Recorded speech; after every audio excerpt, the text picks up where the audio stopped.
Hello dear students, ये मेरा 5वां लेक्चर है साझेदारी को बेसिक साझेदारी के ऊपर। पहले 4 वीडियोस में हम लोग साझेदारी की सामान्य परिभाषा, उसमें इस्तेमाल होने वाले मुख्य शब्दों के बारे में समझ चुके हैं। इसके अलावा मैं विशेषताओं के बारे में भी डिस्कस आपसे कर चुका हूँ, मार्किंग स्कीम बता चुका हूँ, काफ़ी कुछ बातें हो चुकी हैं। अब आपने अगर प्रीवियस वीडियोस ठीक से देखे हों तो मैंने आपको बताया था कि साझेदारों के बीच में एक लिखित एग्रीमेंट होता है। लिखित भी हो सकता है, मौखिक भी हो सकता है, लेकिन मैंने आपको ये बताया था कि उस प्रकार का एग्रीमेंट करना आवश्यक नहीं है, वैकल्पिक है। मतलब साझेदार चाहें तो वह एग्रीमेंट बनाए, नहीं चाहें तो न बनाए। इसका मतलब ये है कि मान लीजिए मैं एक साझेदार हूँ और मैंने दूसरे साझेदारों के साथ मिलकर इस प्रकार का कोई एग्रीमेंट नहीं बनाया, तो भैया फिर बिजनेस कैसे चलेगा? तो अगर हमने किसी प्रकार का कोई एग्रीमेंट नहीं बनाया तो भारतीय साझेदारी अधिनियम, मैंने बताया था भारतीय साझेदारी अधिनियम 1932, भारतीय साझेदारी अधिनियम 1932 ने हमें कुछ नियम बताए हैं, कुछ प्रावधान बताए हैं जिनको हमें अपने व्यवसाय में लागू करना पड़ेगा खाते बनाते समय। तो उन नियमों को ही हम बोलते हैं, कौन से नियम? साझेदारी सलेख के अभाव में लागू होने वाले नियम। 5 मार्क्स की थ्योरी एग्जाम में कई बार पूछी गई है और 1 मार्क का क्वेश्चन तो बनता ही है कि साझेदारी सलेख बनाना आवश्यक है क्या? तो आपको जवाब पता होना चाहिए, भैया आवश्यक नहीं है, वैकल्पिक है, चाहो तो बनाओ चाहो तो मत बनाओ। एक क्वेश्चन बनता है बड़ा कि साझेदारी सलेख यदि नहीं बनाया गया हो तो किन नियमों, किन प्रावधानों का पालन किया जाना आवश्यक होता है। तो वही थ्योरी मैं आज आपको एक्सप्लेन कर रहा हूँ। बात वही है, वीडियो देखिए मत, वीडियो को अच्छे से सुनिए 2-4 बार, ताकि अपने को बुक पढ़ने की ज़रूरत ना पड़े। और इतना सुनने के बाद अपन 5 मार्क्स की थ्योरी को ईजिली लिख सकेंगे एग्जामिनेशन में। तो अब इसी चीज़ को अपने को समझना है। देखिए आइए, ये 5वां वीडियो है अपना। क्वेश्चन है साझेदारी सलेख की अनुपस्थिति में लागू होने वाले नियम। मतलब अगर हमने सलेख नहीं बनाया हो तो हमें कौन कौन से नियमों का पालन करना पड़ेगा।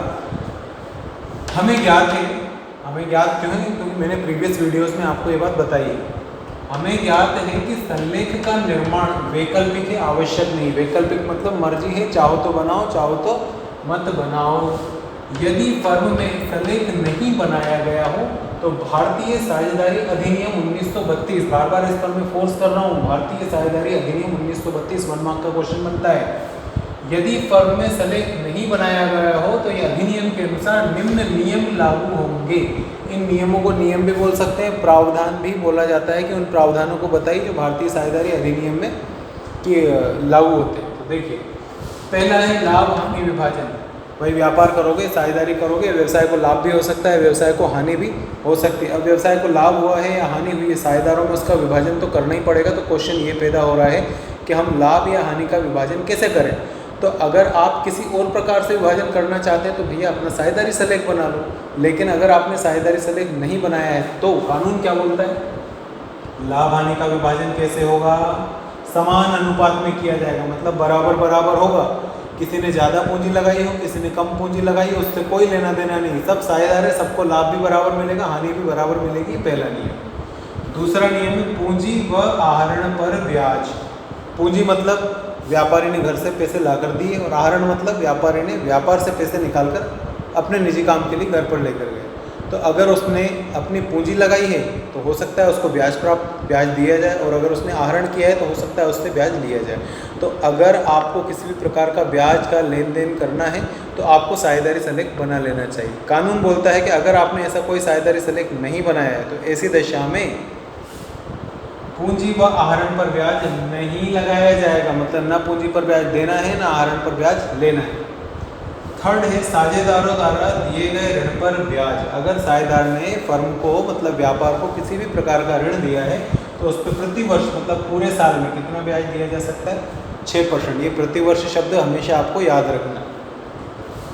चौथा नंबर पारिश्रमिक। अगर प्रीवियस वीडियोस देखे हो तो मैंने साफ सुथरा बताया था, पारिश्रमिक का मतलब होता है वेतन, कमीशन। जब हम ये साझेदार को देते हैं तो इसको हम लोग पारिश्रमिक बोलते हैं।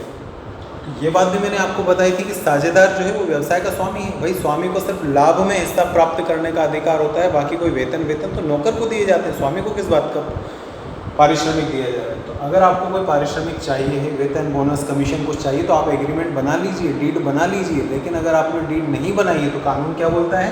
कानून बोलता है कि साझेदार जो है वो फर्म का मालिक है और मालिक को किसी भी प्रकार का कोई वेतन, बोनस, कमीशन मतलब कोई पारिश्रमिक किसी भी साझेदार को नहीं दिया जाएगा। प्रत्येक साझेदार को फर्म के संचालन में भाग लेने का अधिकार होगा। इसका मतलब ये है कि अगर हमने एग्रीमेंट नहीं बनाया, हम 5 पार्टनर्स हैं, तो 4 पार्टनर्स मिलकर कभी भी 5वें को ये नहीं बोल सकते हैं कि तू बिजनेस में मत है, तू घर पर बैठ। नहीं, 5वें को भी उतना ही अधिकार होगा जितना कि शुरू के 4 पार्टनर्स को अधिकार है। तो सभी पार्टनर्स को व्यवसाय में आने, व्यवसाय में काम करने, निर्णय लेने, मताधिकार देने, सब चीज़ों का समान अधिकार होता है।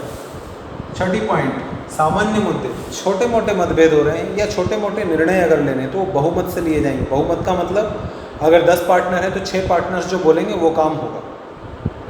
अगर 3 पार्टनर्स है तो 2 पार्टनर मतलब 50% से ज़्यादा लोग जो बात यस बोलेंगे वही काम आपको करना है। इसको हम बोलते हैं बहुमत। तो अगर व्यवसाय के छोटे मोटे मुद्दे हैं तो उसको बहुमत से निपटाना है, लेकिन कोई बड़ा मुद्दा है जैसे व्यापार का नाम चेंज करना, ये छोटी बात नहीं है। व्यापार की प्रकृति चेंज करनी है, ये छोटी बात नहीं है। हम जो उत्पाद बना रहे हैं उसको चेंज करना, ये छोटी बात नहीं है।